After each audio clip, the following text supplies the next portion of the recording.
Baik, bismillahirrahmanirrahim. Assalamualaikum warahmatullahi wabarakatuh. Bersama kita hari ini kembali untuk kita teruskan dengan sesi pembelajaran atas talian PDPR bersama dengan saya Cikgu anda. Hari ini kita sambung subjek faraid. Okey, kita masuk asas dahulu, faraid darjah 5. Okey. Baik, kita tengok dekat sini pelajaran 1, tajuk kita al-furuj. Okey. Baik, yang pertama, apa pengertiannya? Dari segi bahasa, ia adalah takdir atau ketentuan. Dari segi syarak, apa dia anak-anak? Iaitu bahagian yang telah ditetapkan oleh syarak kepada waris tertentu. Okey, boleh jelas? Okey, kita ulang Dari segi bahasa, iaitu takdir atau ketentuan. Yang kedua, dari segi syarak, ialah bahagian yang telah ditetapkan oleh syarak kepada waris tertentu. Baik. Seterusnya, kita tengok pada tajuk kecil yang seterusnya. Sekiranya anda sudah faham, kalau ada apa-apa soalan, boleh menyatakan di grup WhatsApp dan grup kelas masing-masing. Okey, untuk perbincangan lanjut, insya-Allah. Baik, yang kedua, cara mempusakai harta. 1. Mempusakai dengan cara furuj tadi.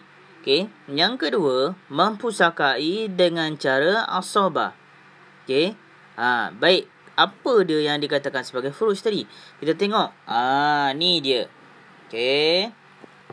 Cikgu zoomkan sedikit. Mempusakai dengan cara furuj adalah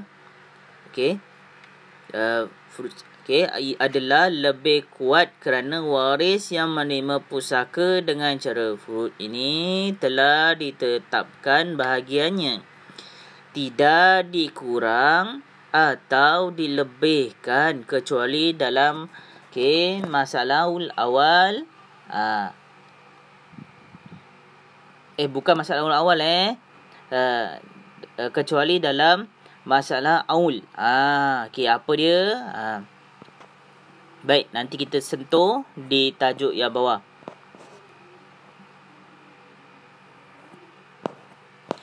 Cara mempusakai harta, tadi cikgu dah jelaskan cara furuj dan daripada dengan cara asabah. Baik. Bahagian furuj. 6 bahagian furuj yang disebut dalam Al-Quran. Apa dia? 1/2, 1/4, 1/8, 2/3. Bahagian-bahagiannya apa dia? Kita ulang. 1/2, 1/4, 1/8, 2/3. Jelas? Seterusnya 1/3 dan 1/6. Ini sahaja angka-angkanya. Boleh ingat?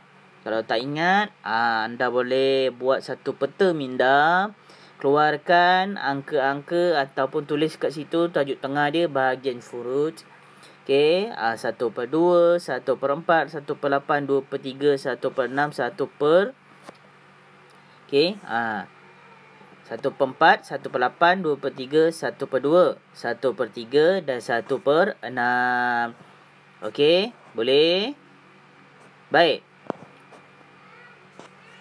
Tadi cikgu ada cakap mengenai peta minda. Ni contohnya. Dah faham kan? Al-furuj tadi apa dia? Bahagian dia apa dia? 1, 2, 3, 4, 5, 6. Ada 6 bahagian ataupun dia punya konsepnya, pecahan dia 1/berapa, 1/berapa. Boleh? Baik. Kita tengok yang seterusnya. Kita masuk ashabul furuj. Ashabul furuj ni apa dia? Ashabul furuj ini ialah, cikgu zoom sikit. Waris-waris yang menerima harta pusaka dengan cara furuj sebagaimana ketetapan syarak. Boleh? Waris-waris yang menerima harta pusaka dengan cara furuj sebagaimana ketetapan syarak. Ingatkan tadi tajuknya apa dia? Okey, baik, seterusnya kita tengok penerima pusaka bahagian 1/2. Okey. 5 orang waris yang menerima pusaka bahagian 1/2. Okey. Siapa dia? Yang pertama adalah suami apabila si mati tiada meninggalkan anak lelaki atau anak perempuan. Cucu daripada anak lelaki. Jelas? Okey, cikgu ulang. Okey, Farah ini dia tak boleh panjang-panjang sangat. Saya nak terangkan anda satu persatu bagi anda faham. Siapa yang penerima 1/2? Contoh, dekat sini ada 5 orang waris yang menerima pusaka bahagiannya 1/2. Contoh, yang pertama suami apabila si mati tiada meninggalkan anak lelaki atau anak perempuan. Cucu daripada anak lelaki. Jelas? Okay. Yang kedua, seorang anak perempuan apabila si mati tiada meninggalkan anak lelaki. Contoh, Abu dan Aminah kahwin. Tinggalkan anak dia seorang saja. Siapa anak dia? Siti. Ada 10,000. 10 tu dia dapat. Contoh. Jatuh kepada apa tadi tu? Siti. Tiba-tiba katalah rupanya ada anak lain. Ada anaknya Zoya, ada anaknya Kamil, Farid dan sebagainya. So jadi dah lain dia punya perkiraan. Sebab itu tadi apabila disebut 1/2, tengok uraiannya. Suami apabila si mati, dia boleh dapat 1/2 ni. Tetapi dengan syarat dia tiada tinggalkan anak lelaki atau anak perempuan. Tinggal dia seorang saja. Boleh dapat 1/2. 2. Cucu daripada anak lelaki. Tak ada pun. Sebab apa? Anak dia tak ada, belum kahwin. Okey? Ataupun tak ada anak. Okey? So dia dapat 1/2. Boleh? Seterusnya. Okey, seorang anak perempuan tadi tu apabila si mati tiada meninggalkan anak lelaki. Okey, boleh waris kuat dia. Okay. Seterusnya, yang ketiga, seorang cucu perempuan daripada anak lelaki apabila si mati tiada meninggalkan siapa? Anak lelaki, anak perempuan, cucu lelaki daripada anak lelaki. Macam tadi, Abu kahwin dengan Joya, dapat Siti. So bermakna Siti boleh dapat 1/2 contoh.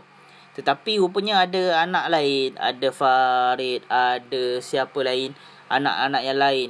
Bermakna dia tak layak dapat 1/2. Contoh kesnya tiba-tiba ada anak lelaki. Ada anak perempuan. Ada lagi cucu lelaki daripada anak lelaki. So tak layak. Tapi kalau dia tak ada benda-benda yang 3 alif bata ni, cikgu besarkan sikit. Okey, maka tak ada apa-apa masalah. Dia layak menerima 1/2 bahagian. Boleh? 1/2 bahagian tu macam mana Ustaz? Okey, contoh 10,000 tu 1/2 daripada 10,000. Bagilah. Kiralah, buat kira-kira sikit. Itulah dia nilai dia. Okey. Contoh 10,000 1/2 dapatlah separuh. Maksud tu. Okey, dapatlah 5,000. Contohnya begitu. Okey. Baik. Seterusnya yang keempat. Baik, kita tengok dekat sini. Seorang adik-beradik perempuan seibu sebapa apabila si mati tiada meninggalkan siapa? Anak lelaki atau cucu lelaki dari anak lelaki. Jelas? Okey. 2.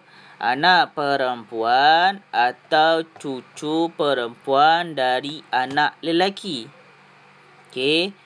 Seterusnya, bapa dan bapa, kemudian datuk. Okey, adik-beradik lelaki seibu sebapa. Okey, dia tak ada meninggalkan orang ni yang ada 5 orang ni, tak payah. Okey. Kalau tak ada betul, dia dapat 1/2. Kalau kata tiba-tiba ada, salah satunya dia tak layak. Jelas 5. Okey. Seorang adik-beradik perempuan perempuan sebapa apabila si mati tiada meninggalkan siapa dia? Ni banyak. Dengar Anak lelaki atau cucu lelaki dari anak lelaki. Jelas? Baik. Anak perempuan dan cucu perempuan daripada anak lelaki. Bapa, datuk, adik-beradik lelaki, seibu sebapa, adik-beradik perempuan, seibu sebapa, adik-beradik lelaki sebapa. Jelas? Jelas. Okey. Baik. Setakat ni. Okey. Boleh? Okey.